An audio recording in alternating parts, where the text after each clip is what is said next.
그 성문법이랑 불문법에 대해서 볼게요. 성문법은 문자로 완성되어 있는 법을 얘기합니다. 한문 그대로. 저희 때는 한문을 배워서 책 같은 거 읽는 게 좀 쉬웠어도 요즘에는 한문을 거의 안 배우잖아요. 근데 우리나라 말이 대부분은 다 한문이거든요. 그래서 이번 기회에 시간이 남는 친구들은 한문을 좀 배우는 것도 괜찮습니다.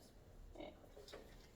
우리가 영어책을 볼 것도 아닌데 한국어책 볼 거니까 한문 성문법 쓸지는 몰라도 읽을 수만 있어도 예를 들어 성문법이면 이게 성문법 어떤 의미구나 이거는 바로 알 수 있는 거예요. 불문법은 뭐냐면 문자로 정해져 있지 않은 법을 이야기합니다. 이러면 성문법과 불문법은 가장 큰 차이점은 문자인데 예를 들어서 성문법으로 일일이 문자화되어 있을 경우에는 법조인이 많이 필요 없습니다.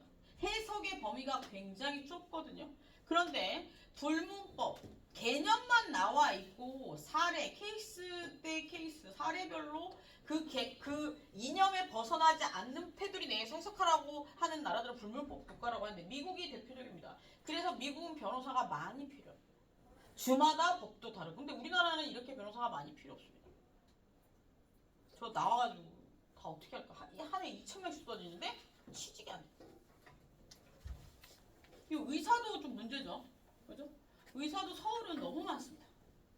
저희 집 근처만 해도 병원이 어마어마합니다. 약국도 어마어마합니다. 근데 소도시로 가면 갈수록 병원도 작고 약국도 없어. 이게 문제입니다. 그러면 여기서 의대를 증축시켜주고 이런 것들 다 좋은데 그런 것들 제가 좀 생각해봤는데 의대 문제 이런 것들은 해결되려면 그 출신 의대생들은 그 지역에서만 활동할 수 있게끔 못을 박아야 되는데 그러면 기본권 침해라고 난리 날 겁니다. 그래야 해결되지 싶어요. 왜냐하면 의사들이 지금 반대하고 있는 이유는 뭐냐면 지금 현재 나와 있는 의사들도 문을 막 닫습니다. 병원이. 그리고 이 학교에 병원 있어요? 없어. 의대 없죠? 네. 의대가 없는 학교에 의대가 생기면 병원이 없는 학교에 의대가 생기면 의대생들의 실습이 좀 문제가 될 수 있고요. 그리고 두 번째는 의대생들은 졸업할 때 실습을 해야 되잖아요? 레지던트 이런 거 할 때 1년에 할당해야 되는 한자의 수가 있습니다.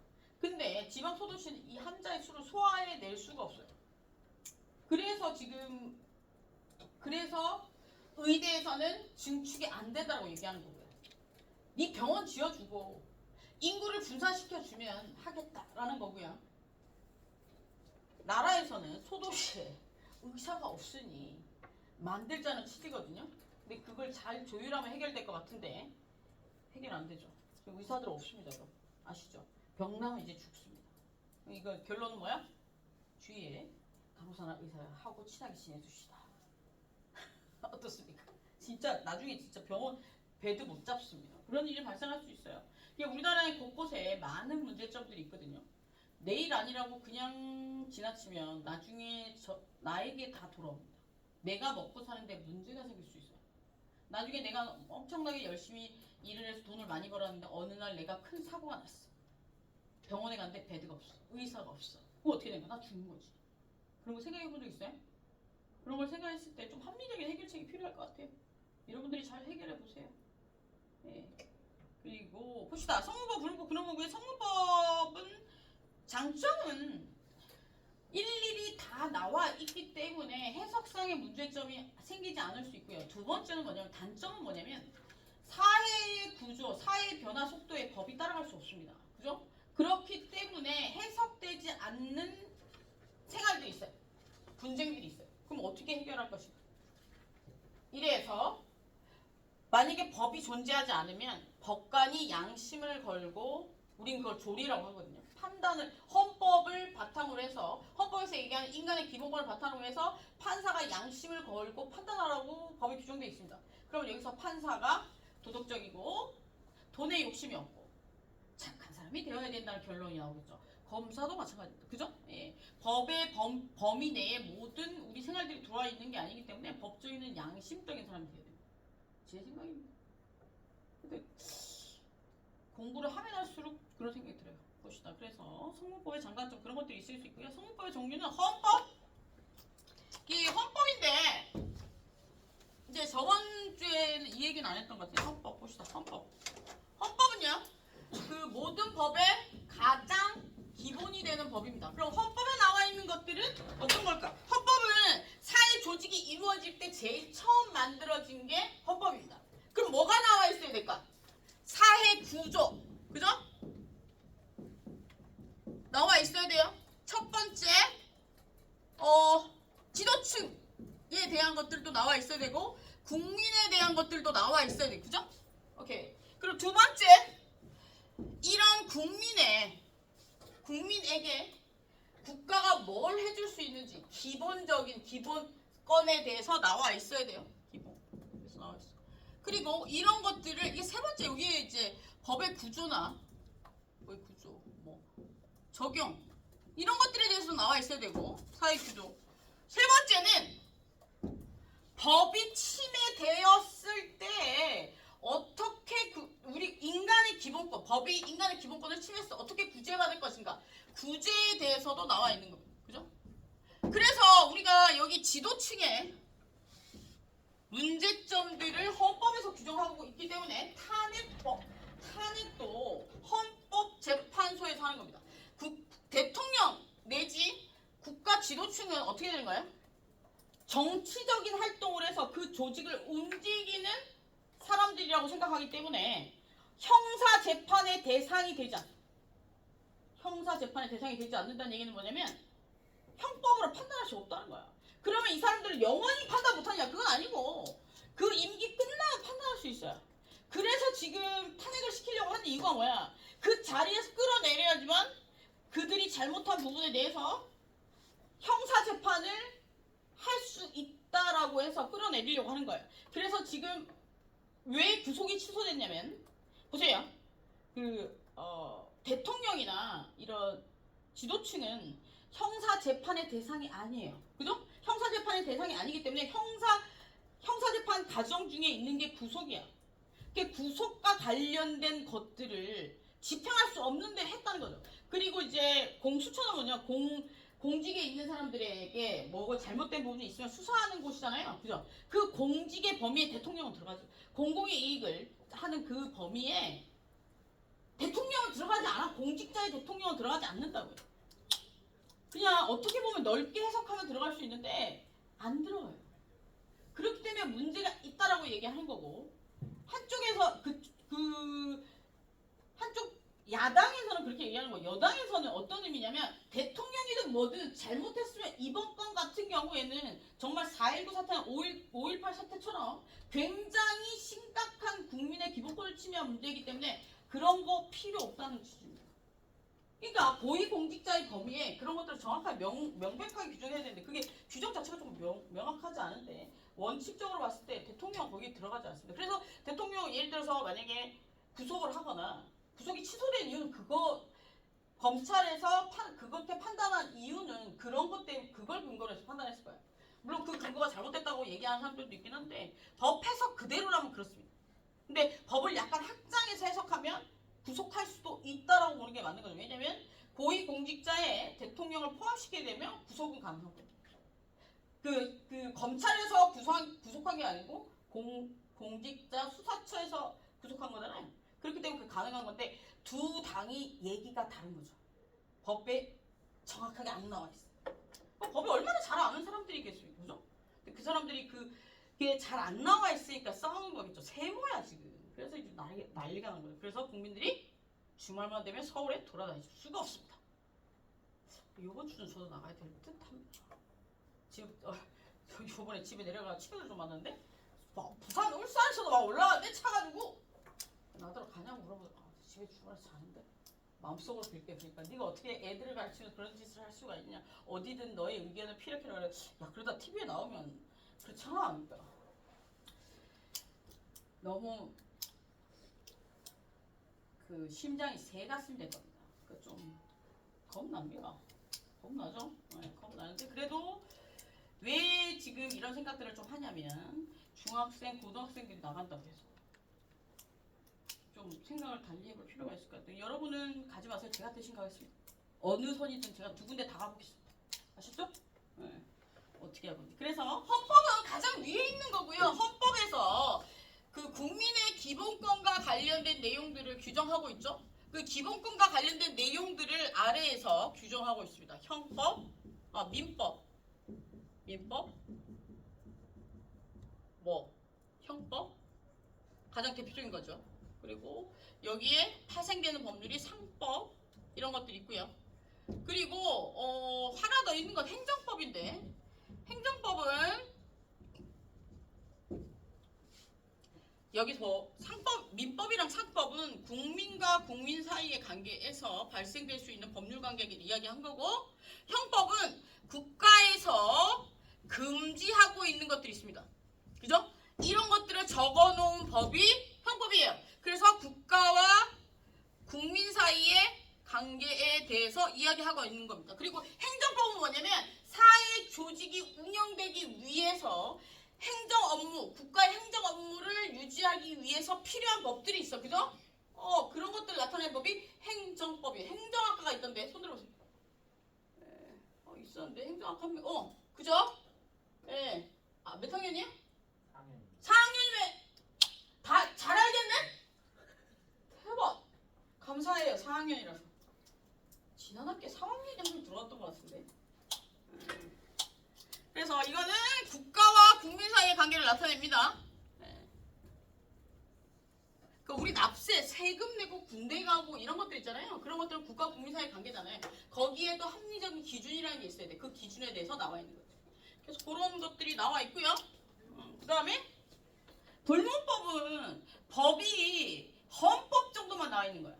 그래서 밑에 법들은 국민의 기본권을 침해하지 않는 범위 내에서 알아서 해석하라는 거죠. 이러려면 서치 사례 검색이 잘 돼야 되잖아요. 그래서 변호사들이 미국에 많이 필요했던 건데 지금 필요할까 안 필요할까? 필요 없습니다. 너무 똑똑한 AI가 많습니다. 다 찾아줍니다. 저 조금 전에 한 시간 정도 일찍 왔는데 궁금한 게 있어서 챗 GPT에게 물어봤어요. 프리미엄 서비스 물어봤습니다. 바로 찾아줬어요. 근데 이게 장점이 뭐야? 다 찾아줘. 근데 중요한 건 이게 진실인지 거짓인지를 본인이 판단해요. 네, 알겠죠? 왜냐면 지난 시간에 한번 얘기한 것 같은데 얘는 5살짜리 엄청 똑똑한 애야. 내가 걔한테 뭘 시켜. 그럼 걔는 다 찾아와. 인터넷에 있는 모든 자료를 다 찾아서 요약을 한단 말이야. 그러면 거기에서 진실과 거짓 내가 판단해. 한번 걸을 필요가 있습니다. 레포트 그걸 많이 쓰죠? 네. 레포트 많이 쓰는데 쓸 때 그 도움을 받는 건 좋은데 그걸 한번 검증은 할 필요가 있습니다. 오케이? 그래서 그런 이야기들이 불문법은 이게 헌법 정도 이렇게 요 정도 이게 개념 밑에 아주 개념 아주 구체적으로 나와 있는 게 아니고 이러해야 한다 이렇게 약 좀 추상적이라 개념적 이런 식으로 나와 있는 것도 불문법이라고 합니다. 그래서 법으로 나와 있진 않지만 지켜야 되는 사회 정의들이 있을 거예요. 그래서 그걸 지키지 않으면 어떻게 돼? 제재가 들어오는 것들을 우리는 불문법이라고 합니다. 오케이 봅시다. 그리고 이제 다음으로 나와 있는 게 옆에 법의 분류라고 해서 국내법, 국제법에 대해서 나와 있는데 국내법은 뭐야? 국내에서 적용되는 법이야. 국내에서 적용된다는 얘기는 뭐야?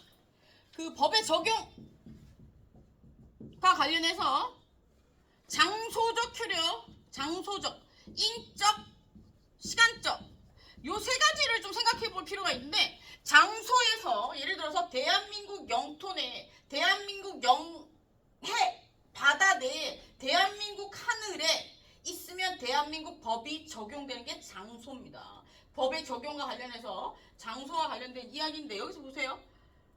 국내법이라는 얘기는 뭐냐면 대한민국 영토 내에서 적용되는 국내법이라고 그러죠. 그리고 국제법은 제가 뭐라고 그랬어요? 대한민국에도 법이 있고 미국에도 법이 있는데 그 두 법이 충돌했을 경우에 얘 충돌한다는 얘기는 뭐야? 법이 충돌하는 게 박치기 하는 게 아니고 인간이 뭔가를 하다 보면 법이 적용되는 것들이 있는데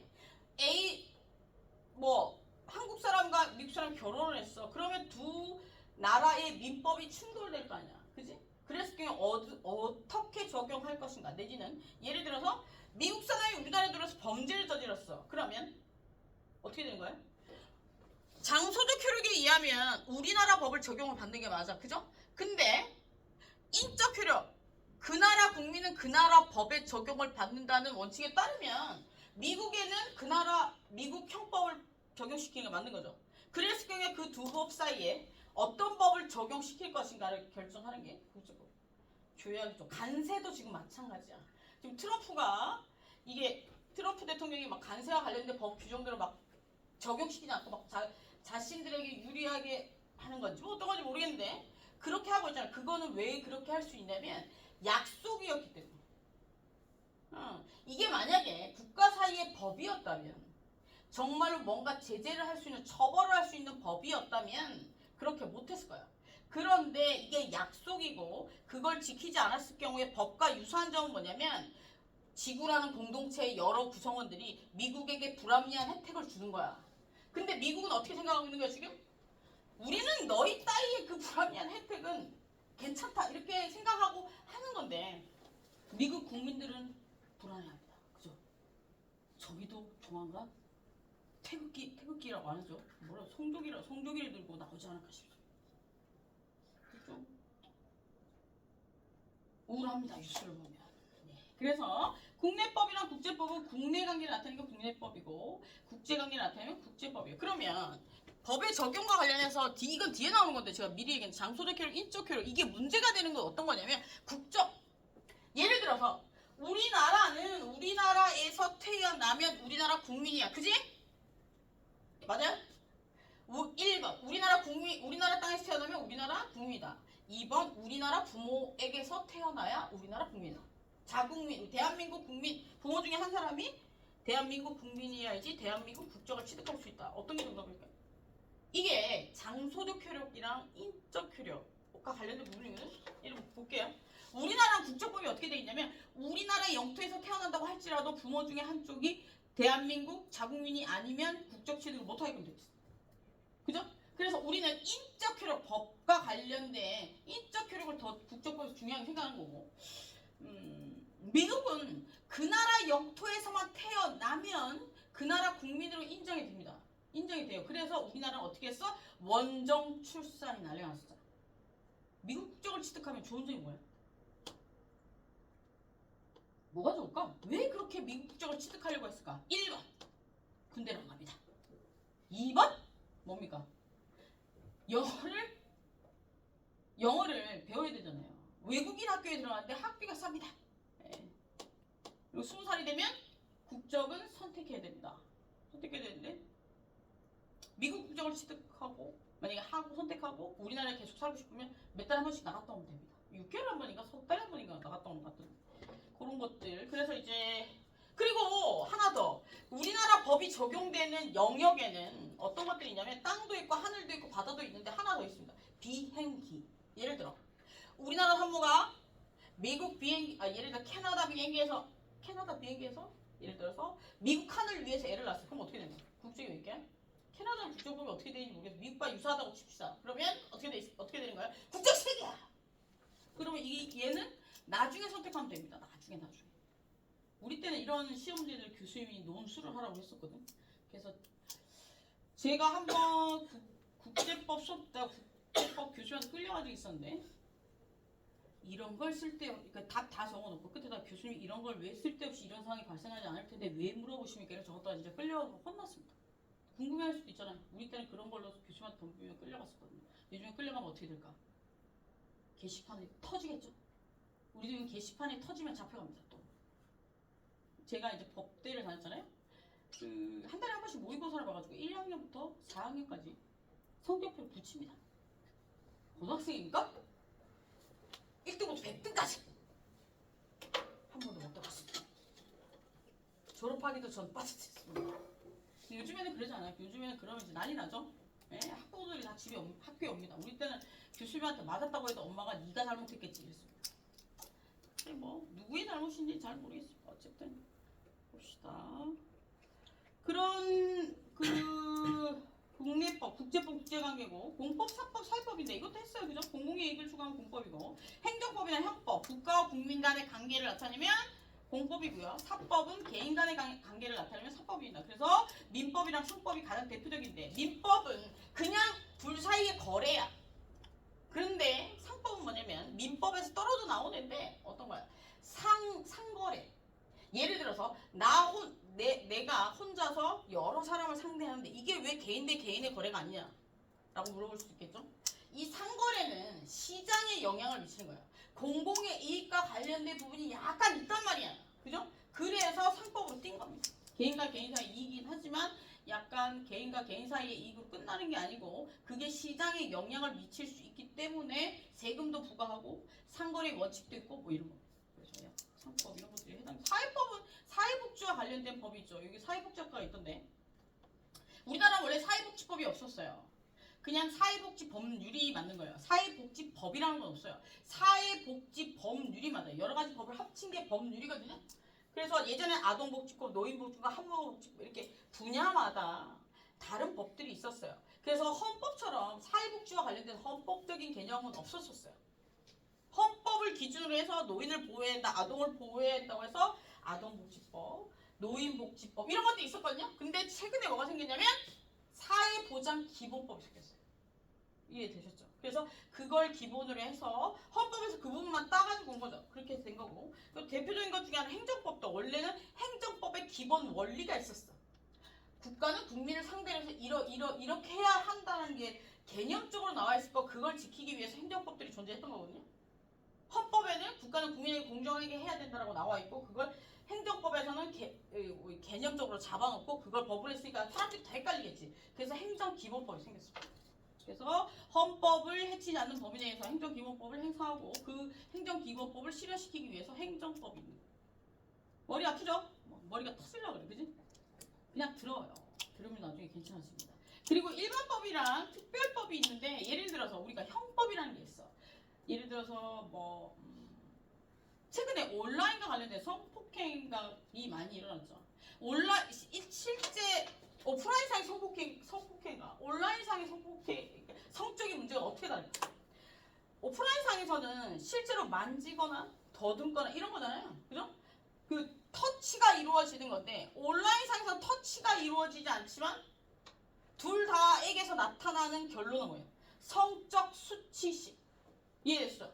예를 들어서 예전에는 성과 관련된 범죄들이 실제로 접촉을 통해서 일어났었잖아요. 그죠? 물론 말로 하는 것도 있었지만.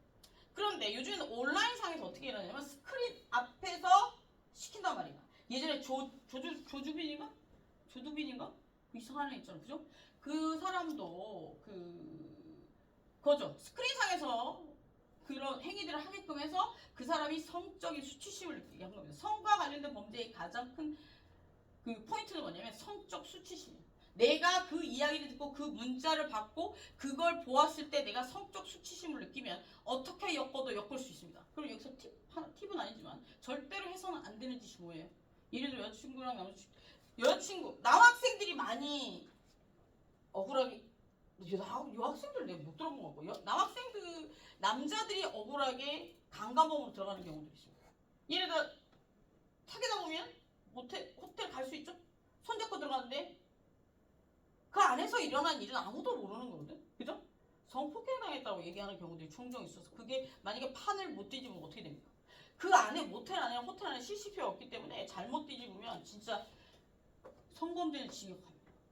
그래서 예전에 제 친구도 한번 갈 뻔했어요.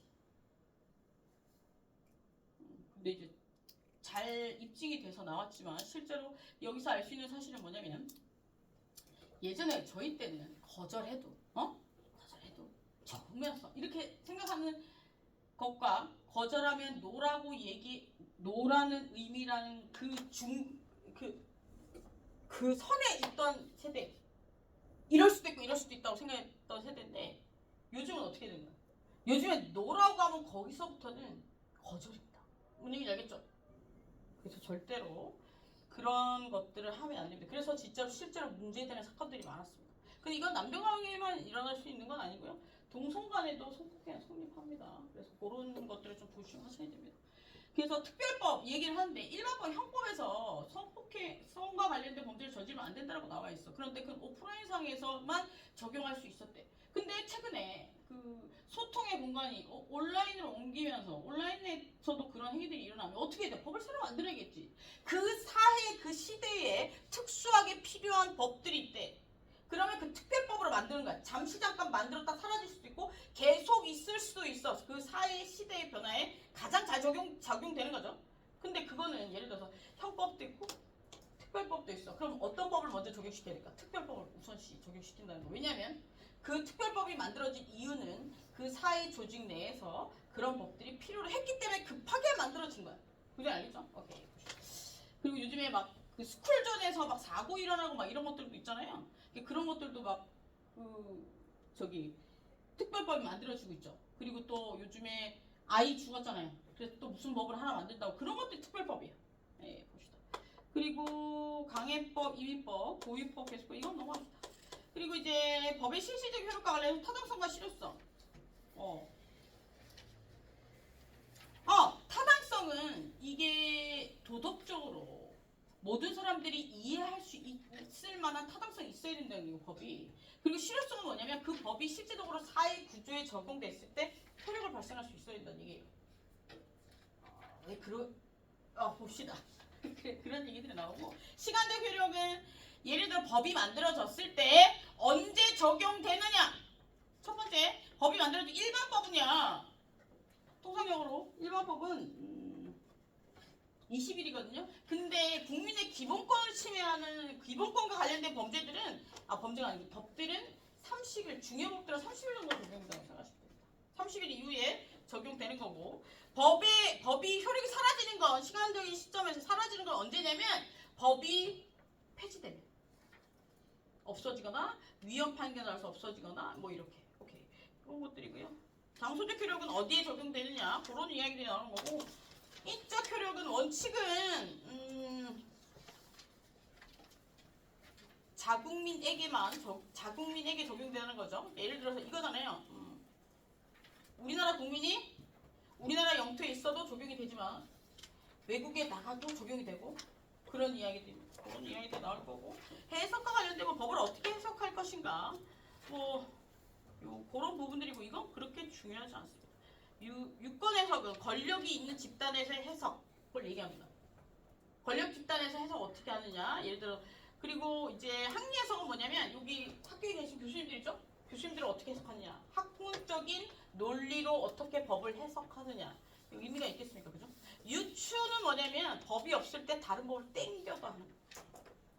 준용도 마찬가지 그런 의미 비슷한 거고 그리고 법의 적용 넘어가고 권리 의무는 법이 만약에 적용되게 되면 권리관계, 의무관계가 발생하는 거야. 예를 들어 내가 아파트 매매를 해. 그럼 어떤 권리가 생겨? 내가 처음에 파는 사람이야. 그럼 나에게 생기는 권리는 뭐가 있어요?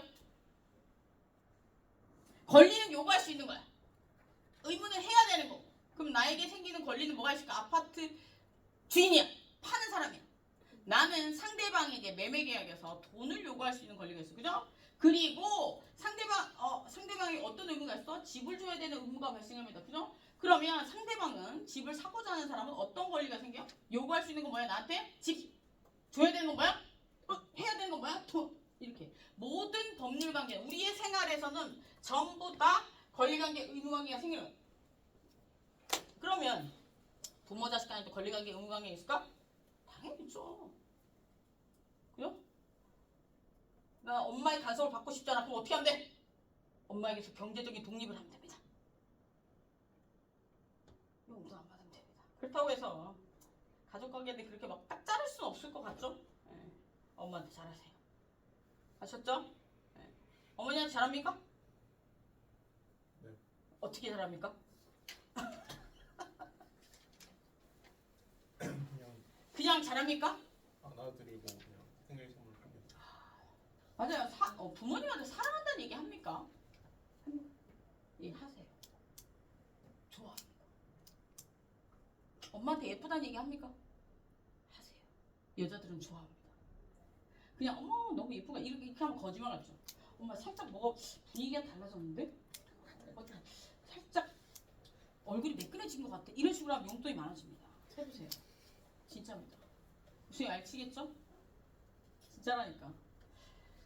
제가 돈이 필요할 때 엄마에게 그렇게 합니다. 최근에 돈이 좀 필요해서 어머니 비율을 겁나 맞췄습니다. 큰 돈이 필요해서. 예, 주실 것 같습니다. 이렇게 하면 안 돼요. 네. 어쨌든 봅시다. 그래서 이제 권리관계 의무관계가 생기는데 권리관계 의무관계는 이제 우리가 지난 시간에 제가 권리의 주체, 권리의 객체, 법률행위 뭐 이런 것들 얘기했었죠. 그래서 권리의 주체가 공적인 거래관계에 있느냐 사적인 거래관계에 있느냐에 따라서 공권, 사건, 공의무, 뭐 사의무 이런 것들이 나오거든요. 예를 들어서 개인과 개인 사이에서는 사적인 공적인 권리가 안 생기는 게 아니잖아. 그래서 사건, 사의무 두 가지만 생기는데 사건, 사의무하면 너무 이상하잖아. 그래서 권리, 의무라고 얘기하는 거고 공적인 의무와 공적인 권리는 뭘 얘기하냐면 공공의 이익을 추구하는 관계, 즉 국가와 국민 사이에 권리, 의무 관계가 생길 때 예를 들어서 내가 국민이야. 내가 국가기관에서 나에게 뭘 내라고 그랬어?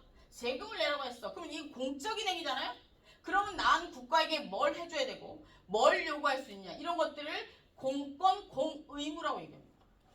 그리고 국가는 나에게 뭘 요구할 수 있고 뭘 해줘야 하느냐 이런 것들을 공권, 공의무라고 얘기합니다. 그래서 이것도 한 표로 완성할 수 있어요. 나중에 적어줄게.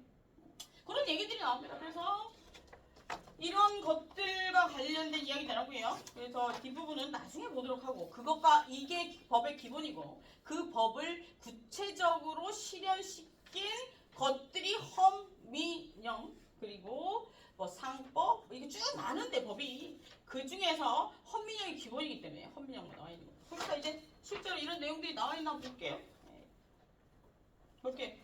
그러면 보면 21페이지 보면 봅시다. 실제로 한번 처음에는 조금 읽어줄 거예요. 내가 얘기한 게 실제로 있나 없나. 나중에는 안 읽어줍니다. 제가 이거 다 읽어줄 수는 없잖아요. 얘기도 아닌데 그죠? 네. 이렇게 얘기하니까 지난주에 어떤 학생이 그러더라고요. 읽어주세요. 근데 뭐 잘할 수 있죠? 봅시다.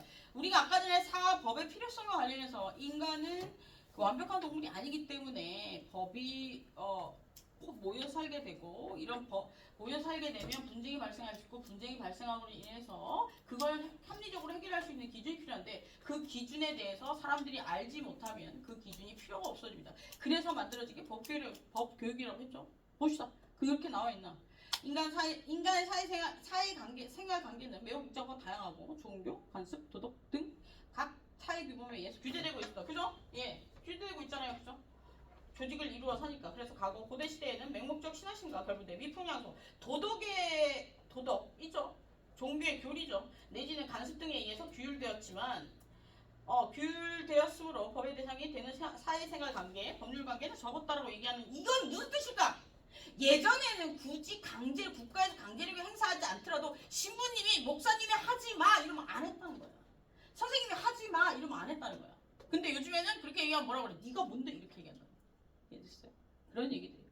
그래서 그러나 인간 생활관계가 복잡해지고 사회가 발달해서 법률제도가 완비되어 감에 따라 법률관계의 범위는 점차 증가되었고 오늘날 인간관계에 있어 대부분의 법률관계로 되어 있다. 법이 없으면 사회가 복잡해졌기 때문에 법이 도덕이나 교리 이런 걸로는 신앙심 이런 걸로는 제재가 안 된다는 거야. 여기도 봐요. 크리스천 한 명밖에 없어. 이게 교리로 되겠어요? 그죠? 네. 지금 이 책에 나와 있는 모든 것들을 교회에서는 하지 말라고 해요. 우리 전 국민이 크리스찬이야. 그러면 뭐 가능할 수도 있겠지만 그게 아니잖아. 그렇죠? 그리고 일상생활 거의 모든 것들이 그 법과 관련되어 있고 궁극적으로 법적 문제가 되어가고 있다. 그래서 법적 해결이 요구되고 있다. 그래서 우리는 어떤 국가예요? 그렇죠?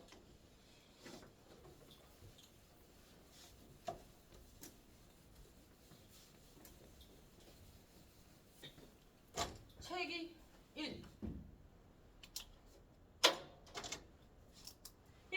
민주주의, 그죠? 2. 법치주의죠. 이게 모든 국가의 기본입니다. 공산국가 빼고 자유민주주의 국가죠. 그죠? 민주주의는 뭐야? 어? 그죠? 어떻게 국민이 국가의 주인이다. 뭐 물론 다 알고 계셨겠지만 저렇게 말한다는 게 중요한 겁니다. 민주주의는 국가의 주인은 국민이다. 국가의 주인은 국민이라는 얘기는 뭐냐면 국가의 주된 권리 행사는 국민이 할 수 있다는 겁니다. 국가의 주된 그 의사결정은 국민이 하는 게 맞다고 민주주의인데 우리나라 민주주의는 왜 국회의원들이 결정해? 이거 잘 생각해야 돼. 왜 국회의원들이 결정해? 국회에서 모여가지고? 우리가 선거라는 제도를 통해서 어떻게 한 거야? 내가 행사할 수 있는 주권을 누구에게 줬어? 국회의원들에게 준 거야. 그죠? 그러면 그 사람들이 잘못하면 여기에서 내 권리를 줬다는 얘기는 뭐냐면 대리권을 줬다는 거거든요. 대리권을 줬다는 얘기는 뭐냐면 걔가 잘못하면 내가 같이 책임지겠다는 얘기야. 그래서 국회의원들이 잘못하면 우리 책임입니다. 왜? 우리가 선거를 통해서 내 권리를 줬잖아. 그죠? 그렇기 때문에 우리는 잘 뽑아야 됩니다. 국회의원들을. 그래서 그 사람들이 원래는 일반 국민이 되면 권리가 하나야. 그지? 국민의 권리 하나인데 국회의원이 되면 많은 사람들의 권리를 한꺼번에 자기가 쥐게 되는 거잖아요. 그렇기 때문에 힘이 세졌다고 해서 그걸 권력이라고. 권리의 집단이라고 해서 권력이라고 하고 권력은 너무 힘이 막강하기 때문에 한계를 지어놨어요. 그걸 권한이라고. 이해했어요? 오케이. 권리는 의무를 행할 때 생겨나는 게 권리고 권력은 권리의 다발입니다. 권리의 다발이 힘이 세지겠죠? 힘이 세지니까 얘는 한계가 있어야 돼. 어떤 한계가 있어야 돼? 공공의 이익! 이것만 잊어먹지 않으면 됩니다. 근데 뭐 그래서 법치주의는 뭐예요? 이런 모든 나라에서 이루어지는 이야기들은 법을 근간으로 해서 이루어져야 된다는 게 법치주의입니다. 그래서 이 두 가지가 무너지면 사회가 흔들리는 겁니다. 그래서 지금 요즘에 막 어수선한 이유가 이거의 기본적인 개념들이 약간 흔들려서 그런 거예요. 조만간 좋아지겠죠? 그죠? 오케이. 그래서 여기서 보면 법과 관련돼 있다라고 얘기되어 있습니다. 그럼에도 불구하고 우리는 법을 생활관계나 이해관계를 조정하거나 사회 질서를 유지하기 위해서 꼭 필요한 존재라고 생각하기는커녕 뭐라 되어 있습니까? 권력자가 법 위에 군림하거나 법의 지배나 억압, 도구로 이용함으로써 약자가 강하고 강자가 약한 법, 강자를 위한 법이라고도 합니다. 그래서 이게 법이 악용된 겁니다. 그래서 저는 늘 한 10년 전부터 생각한 건데 법을 공부한 사람이 정치를 하면 안 된다고 생각합니다. 너무 구조를 잘 알기 때문에 분리되어야 된다고 생각하는데 잘 안 되죠. 그죠? 그게 좀 문제라고 생각합니다. 그리고 주변에 법 지식을 이용해서 사리 사욕을 도모하고 남을 못살게 구는 사람이나 사례를 목격했을 때 무수히 목격이기 때문에 법에 대한 혐오와 경시, 피해의식 뭐 이런 것들이 있을 수 있습니다. 그래서 유전무죄, 무전유죄라는 이야기들이 나옵니다. 모르면 당합니다. 그래서 모든 사람들의 생활은요, 내가 얘를 죽이고 싶잖아요. 마음만 먹으면 뭐 하나에도 그냥 할 수 있습니다. 그러나 안 하는 것뿐이죠. 그죠? 그러니까 여러분들도 어느 정도 내가 알아둬야 될 법에 대해서는 알고 있어야 됩니다. 그래서 디테일한 부분에 대해서는 법조인들이 해석하고 도움을 받아야 되겠지만 나에게 이런 권리가 있으면 알아야 되고 안 그러면 절대로 손해가 나요. 잘 알고 있어요. 예를 들어서 심지어 의사 명표, 이름표랑 뭐 간판 이런 것들도 다 법이 있거든요. 무슨 알겠죠? 그런 것들로도 막 걸 수 있어요. 제가 간호과에서 한번 수업을 한 적이 있었는데 가르쳐줬어요. 이렇게 하면 의사들이 걸려. 써먹은 애가 있는 것 같더라고. 여러 가지 법들이 있거든요. 의료법에서 그런 것들이 있는데 그리고 자기 분야와 관련된 법들을 좀 공부하면 물론 그걸 악용하라는 얘기는 아니고요. 알고 있으면 본인이 힘들어졌을 때 도움이 될 수 있다는 거죠. 그래서 법은 여러 가지들이 있을 수 있어요. 그래서 여기 예를 들어서 보면 22페이지에 요컨대 민주주의 사회는 법치주의 실현을 전제로 한다. 민주주의 사회는 국가의 주된 권리를 갖게 되는 사회는 법치주의를 근간으로 한다는 얘기는 뭐예요? 법을 근간으로 해서 조직이 이루어져야 된다. 이 얘기죠. 법을 근간으로 해서 조직이 이루어져야 된다. 법을 근간으로 해서 조직이 이루어져야 되는 이유는 뭐야? 법은 기준입니다. 사회 조직은 기준, 공평한 기준, 평등한 기준을 가지고 판단하고 해석되는데 이런 얘기죠. 어렵습니까? 전제로 할 때 그 존립이 가능해집니다. 그래서 민주주의와 법치주의가 조직 내에서 무너지면 답은 없습니다. 그럼 어떻게 됩니까? 공산주의가 됩니다. 그런데 여기서 중요한 거. 북한은 저렇게 불합리한 조직이 유지될 수 있었던 이유가 뭘까? 왜인 것 같아요? 아직까지도 유지되고 있잖아요. 공산주의가 되려면 가장 중요한 게 뭘까? 제가 또 생각을 해봤거든요. 생각해봤는데 공산주의가 될 때 가장 중요한 건 그 지도층의 막강한 사상 그리고 영향력입니다. 사이비 교단이 유지되는 이유가 뭡니까? 개인의 이익을 침해하면서까지 교주의 카리스마 아니겠습니까? 그죠? 교주의 카리스마, 교주의 설득력 있는 사상, 교육 뭐 이런 것들 그런 것들이 있으면 공산주의도 존립이 가능한데 이도저도 아니면 진짜 문제가 될 수 있어요. 그래서 법학하시는 분들 중에 예전에 지금은 러시아라고 하죠. 예전에 소련이라고 했는데 소련의 마르크스 뭐 이런 사람들의 사상을 공부해보면 진짜 정말 합리적입니다. 모든 사람들은 평등하게 이게 공산주의 기본 아니에요. 모든 사람들이 일하고 공평하게 놔두고 부자도 없어. 가난한 사람도 없어. 다 행복해질 수 있어. 근데 이게 문제점이 뭐야? 내가 어차피 10시간 일해봐야 나한테 떨어진 거 똑같아. 그럼 사람들은 열심히 하지 않는다는 거죠. 근데 이게 시장경제의 기본이거든요. 근데 이 시장경제는 잘 생각해보세요. 시장경제는 또 어떤 문제점들을 발생시킬 수 있냐면 하다 보면 많은 것들을 가지는 사람이 생길 거라는 거죠. 그럼 그 사람이 영향력을 많이 미치기 때문에 그 사람들이 또 특권층이 될 수 있다는 거죠. 그러면 이걸 조절하는 거 누가 해야 돼? 국가 지도층에서 해야 되는 겁니다. 그래서 굉장히 어려운 직업. 대통령, 국회의원, 뭐 군수 뭐 이런 사람 되게 어려운 직업입니다. 예전에 국회의원들은 월급이 없었죠. 그죠? 월급 없어야 됩니다. 그거는 이제 내가 어느 정도 나의 그 뭐라 그러죠? 재정적인 것들이 가능하고 자립이 가능한 사람이 자신의 재능을 기부한다는 개념으로 명예를 위해서 활동하는 게 맞다고 생각해요. 그래야지 모든 사람들을 위해서 존재하겠죠. 그런 생각을 해봤는데 그거는 실현될 것 같지는 않고요. 봅시다. 그래서 이렇게 민주주의 사회는 법치주의 실현을 전제로 하고 그 존립이 가능해지고 민주주의를 발전시키기 위해서 핵심적인 것들이 민주적 법질서다. 민주적 법질서. 국가가 주인이 되는 법질서라는 거죠. 그래서 이런 얘기들이 나옵니다. 그리고 인간과 사회생활 비슷했나요? 아까 제가 얘기한 거랑 조금 뭐 어렵게 써있긴 하네요. 그래도 비슷한 내용들이 나오는 것 같긴 한데 그리고 이제 인간과 사회생활 같은 경우엔 여기 보면 인간이 다른 동물과 비교해서 신체적 특징이나 문화적 특징, 사회적 특징도 있지만 그 중에서 가장 두드러진 특징은 사회적 특징입니다. 그래서 다른 동물의 집단 생활은 대부분 본능에 충실하면 이루어지지만 인간은 이성에 의해서 판단하고 모여 산답니다. 그래서 인간이 동물과 다른 점은 뭐예요? 생각. 그죠? 생각하기 때문인데 이 생각이 사라지면 모여 사는 거 의미 없습니다. 그러니까 동물인 거죠. 힘센 애가 이기는 거야. 호랑이가 셉니까? 사자 셉니까?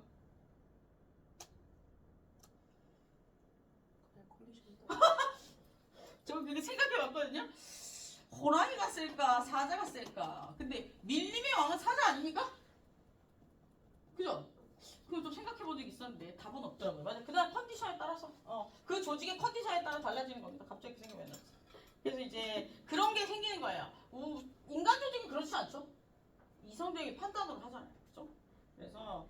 그래서 아리스토텔레스가 인간은 사회적 동물이라고 했습니다. 그러니까 결론적으로 얘기했을 때 인간은 나약한 존재이기 때문에 모여 살다 보니 이런 것들이 필요하다 이런 얘기예요. 사회적으로 모여 살아야지만 되는 동물인데 혼자서 모든 것들을 해결할 수 없기 때문에 사회적 동물인데 이 사회적 동물은 모여 살기 위해서는 본능에만 충실하면 힘센 사람이 목소리 큰 사람이 눈에 힘 세게 들어가는 사람이 이기는 거죠. 예. 나약하고 착하고 이런 사람 이길 수 있을까요? 저랑 싸워서 이길 수 있겠어요? 대부분의 사람들은 나랑 싸움 못 이긴다고 하더라. 근데 저 착합니다. 싸움을 안 합니다. 어렸을 때는 제가 운전할 때 욕을 좀 하거든요. 진짜 욕이 저절로 나옵니다. 제발 여기서 운전하는 친구들이 몇 명이 될지 모르겠는데 제발 차선 바꿀 때 깜빡이 좀 켜십시오. 저번에 한 번 따라간 적 있었어요. 차선 깜빡이.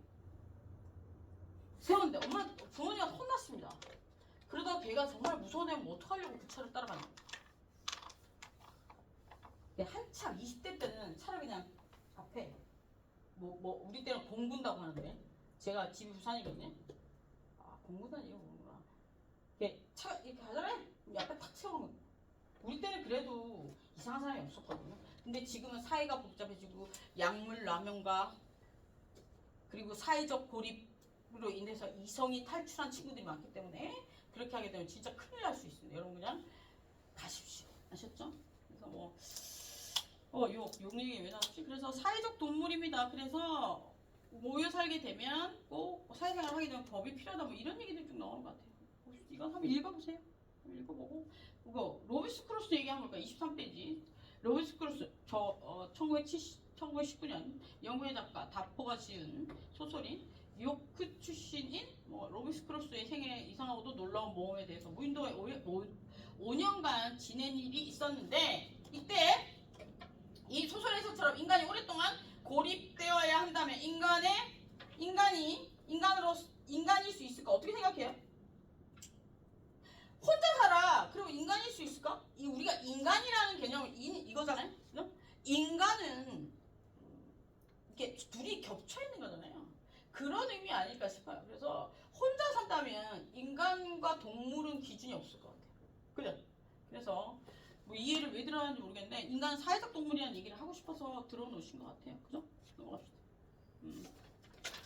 넘어와서 일상생활 교법. 이게 좀 이제 여기서부터 법에 대한 이야기들이 나오는데 일상생활 속에서 어떤 법들이 적용되느냐에 대한 겁니다. 그래서 사람은 사회에서 태어나서 사회생활을 하다가 사회에서 생활을 마치는데 그 과정에서 구체적으로 어떤 법들이 적용되는지 살펴봅시다. A가 어느 시골에 태어나서 자라다가 대학에 입학하고 취직을 해서 돈을 벌고 결혼하여 아이를 낳고 생활하다가 X 성공구에서 국회의원이 당선되어 열심히 주민을 위해서 봉사하다가 죽었어요.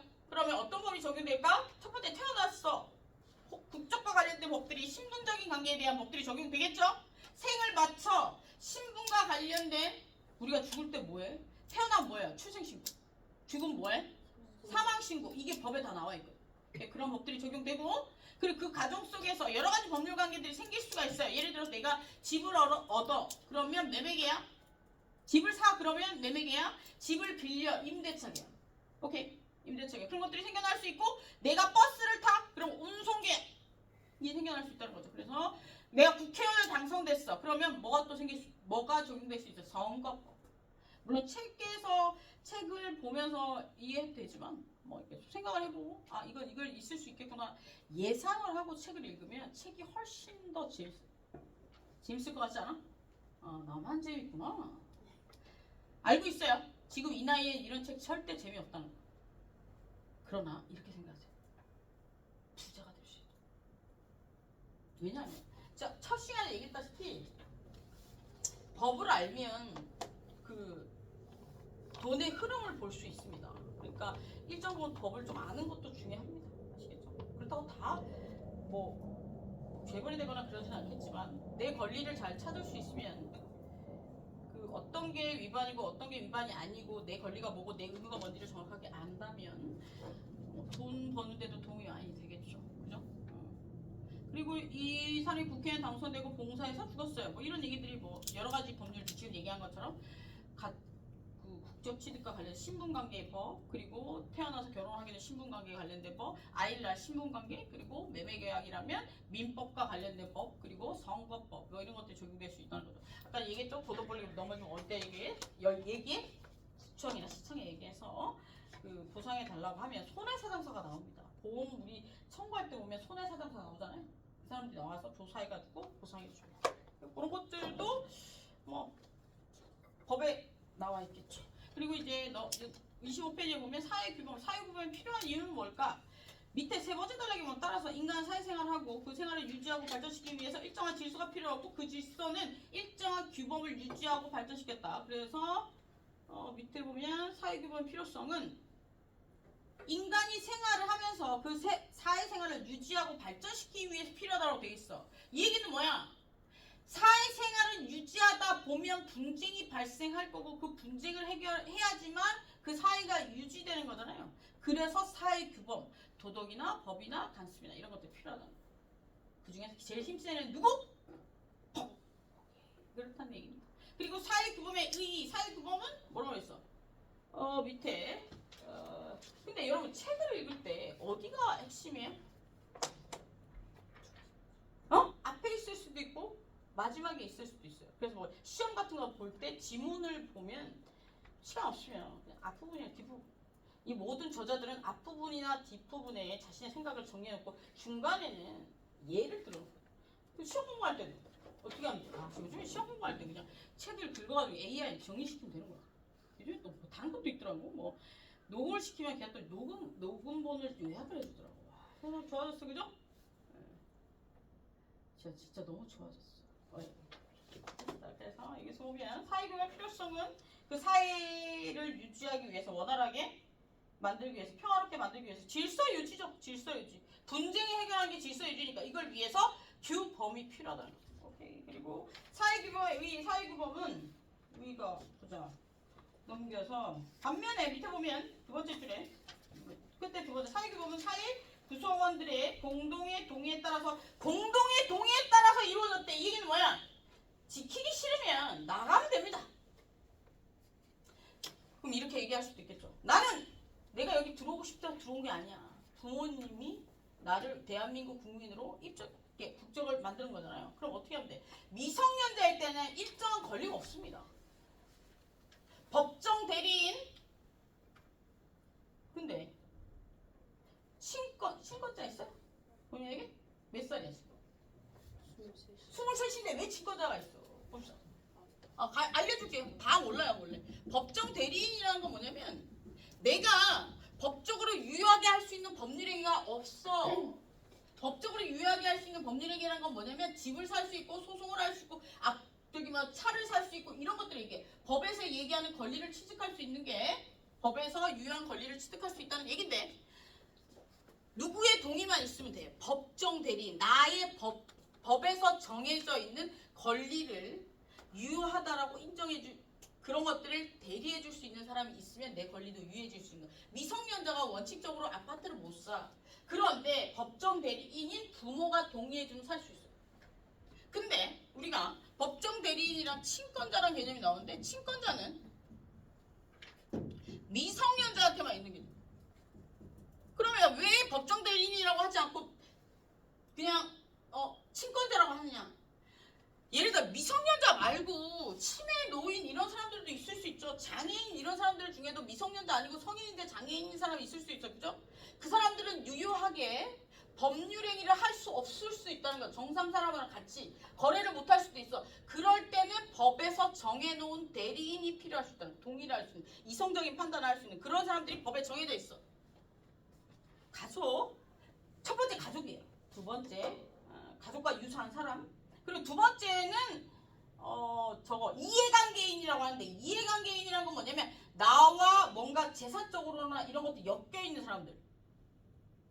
뭐 권리관계가 엮여 있는 사람들, 채권, 채무관계 이런 데서 나올 수 있겠네. 이해관계인. 그리고 세 번째는 뭐더라? 검사. 그리고 나라에서 정해준 사람. 뭐 이런 게 있어요. 그래서 대부분 다 몰라. 친권자. 몇 살이에요? 25이요. 친권자이니? 예. 친권자는 미성년자한테만 있는 개념입니다. 아셨죠? 나중에 결혼했어. 아빠, 친권자가 뭐야? 내가 친권자지. 그럼 내가 20살이면 대학생이 되면 3학년 되면 어떻게 되는 거야? 친권자가 있는 거야? 있지. 이러면 어떻게 되는 거야? 되게 무식하다. 이렇게 되는 거야. 왜 이런 거 왜 가르쳐 주냐면 예전에 한번 전철 타고 왔는데 어떤 여자애가 법대 1학년인 것 같아. 남학생 따를까고. 그래서 막 얘기를 하더라고. 자기야, 집행유예면 감옥 가는 거야? 물어보더라고. 가지! 이러더라고. 저걸 얘기를 해줘야 되나? 그래서 갈등을 했어. 여기서 저 얘기를 해주면 여자가 개망신을 당할 거 아니야. 어차피 계속 사귈지 안 사귈지도 모르는 상황에 내가 그건 개입해가지고 그죠? 그래서 아무 얘기 안 하죠. 집행유예 감옥 갑니까 안 갑니까? 안 갑니다. 집행을 유예 밀어주는 거야. 형은 판결이 났어. 뭐 징역 2년에 집행유예 5년이야. 형은 2년 판단이 났단 말이야. 근데 집행 교도소에 끌고 가는 걸 뒤로 밀어놓는 거야. 선고유예는 뭐야? 기소유예도 있거든? 기소는 뭐야? 검사가 그 죄를 지었다고 의심되는 자를 형사재판에 끌고 가는 게 기소거든요? 이 기소를 뒤로 밀어넣는 거야. 아주 경미한 작법인 거야. 한 용서해줘도 되겠다. 얘 이렇게 일정 부분 그냥 넘겨도 되겠다. 그래서 기소를 일단 유예시켜 놓는 거야. 또다시 유사범대로 들어오게 되면 따블이 될 수도 있고. 그럼 선고유예는 뭐냐면 판사가 선고 내린 걸 뒤로 밀어놓는 거야. 그럼 집행유예는 뭐냐면 선고 내렸어. 그런데 어떻게 된 거야? 교정국에서 끌고 가는 걸 밀어놓는 거야.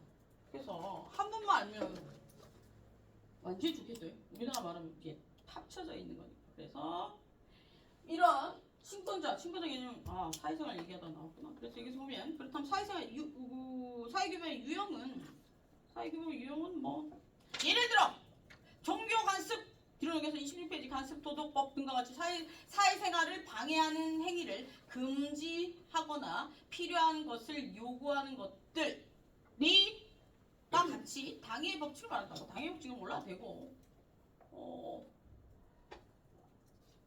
이런 종교나 도덕이나 뭐 법 이런 것들을 사회규범이라고 하는데 나 다 얘기했던 거잖아. 그죠? 책은 굉장히 어렵다. 그럼 자연법칙이랑 사회규범은 어떻게 달라?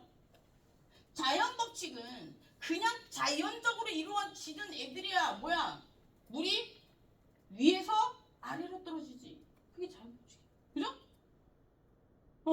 해가 동쪽에서 서쪽으로 뜨잖아. 서쪽에서 동쪽으로 떠?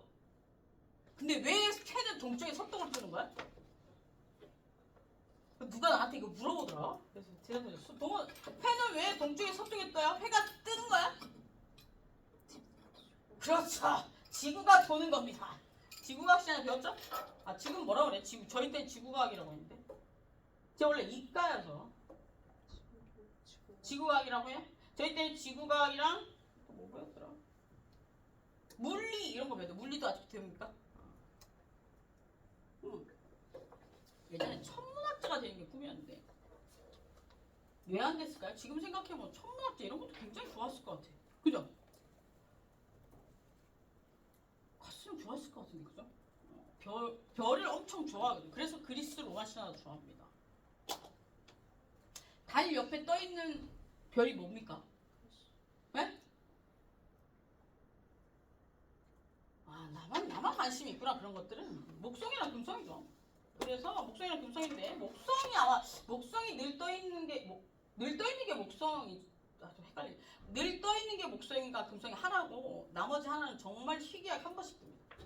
대체 어떤 애가 저기 어떤 사람이 내 친구랑 같이 가다 야 저거 뭐냐 그러니까 인공위성이래. 달 옆에 저도 인공위성이다. 그러면 안 됩니다, 여러분. 집에 가서 찾아보세요. 목성인지 금성인지 나 너무 오래전에 기억이 안 나. 목성인 것 같은데 찾아보세요.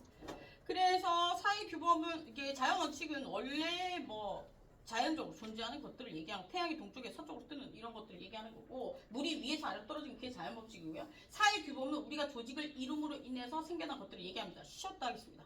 예. 그리고 오늘은 쉬었다가 하는데 한 30분 하고 보내드릴게요.